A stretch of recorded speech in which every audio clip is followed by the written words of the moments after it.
સુરતમાં સુરત ડિસ્ટ્રિક્ટ વકીલ મંડળ એસોસિએશન દ્વારા ડિંડોલી પીઆઈ વકીલને લાત મારતો વિડીયો વાયરલ મામલે સુરત પોલીસ કમિશનરને આવેદન અપાયું છે. ડિંડોલી વિસ્તારમાં રવિવારે રાત્રે ઓફિસથી ઘરે જઈ રહેલા વકીલ હિરેન નાઈ સાથે ડિંડોલી પીઆઈ જે સોલંકી સાથે માથાકૂટ થઈ હતી. જેમાં પીઆઈએ વકીલને લાત મારી હતી. વકીલ હિરેને પીઆઈ સોલંકી અને અન્ય એક પોલીસકર્મી સામે ફરિયાદ આપી છે. સુરતમાં પોલીસકર્મીએ વકીલને માર માર્યો હોવાની ઘટના સામે આવી છે. જેમાં 18 ઓગસ્ટની રાત્રે ડિંડોલીમાં નાઇટ પેટ્રોલિંગમાં નીકળેલા પોલીસ ઇન્સ્પેક્ટરે પીસીઆર વેનમાંથી ઉતરીને કારના દરવાજા પાસે ઊભેલા વકીલને જોરદાર લાત મારી હતી. આ સમગ્ર ઘટના ત્યાં લાગેલા સીસીટીવી કેમેરામાં કેદ લઈ છે. આ મામલે વકીલે ડિંડોલી પોલીસ સ્ટેશનમાં કરેલી અરજીમાં જણાવ્યું છે કે પોલીસ ઇન્સ્પેક્ટર સોલંકીએ તેને બિનજરૂરી માર માર્યો હતો અને ખોટા કેસમાં ફસાવવાની ધમકી પણ આપી હતી. તો આ મામલે પીઆઈએ જણાવ્યું હતું કે કેટલાક લોકો ત્યાં હોવાથી દૂર જવાનું કહેવામાં આવ્યું, પરંતુ તેણે વળતો જવાબ આપ્યો. જે બાદ આવું કરવા મજબૂર થવું પડ્યું હતું.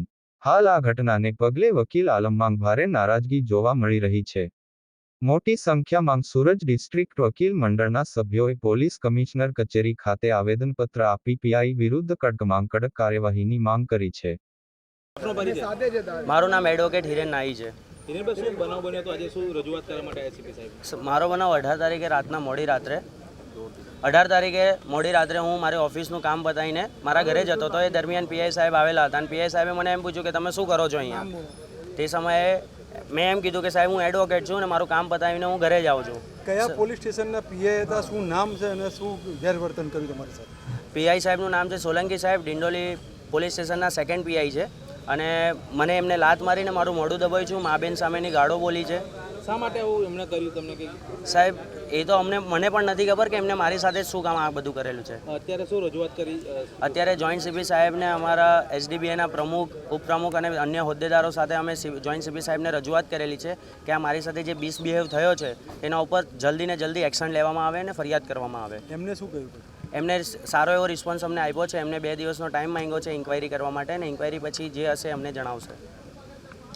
લુખ્ખાગીરી કરતા તત્વો કે ગુનેગારો સામે પોલીસ કડક વલણ અપનાવે એ વાત અલગ છે. પણ પોલીસે પોતાની ફરજમાં એ જ ઓળખ કરવાની જરૂર છે કે સામાન્ય નાગરિક અને ગુનેગારોમાં અંતર હોય છે. જો કે આ કેસમાં સામાન્ય નાગરિક એક કાયદાના જાણકાર છે, વકીલ છે.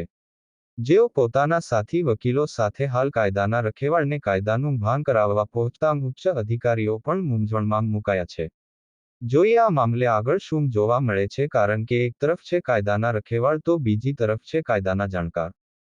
કેમેરામેન સાબિર અલી સૈયદ સાથે કાદિર શેખ, કર્તવ્ય ગુજરાત ન્યૂઝ, સુરત.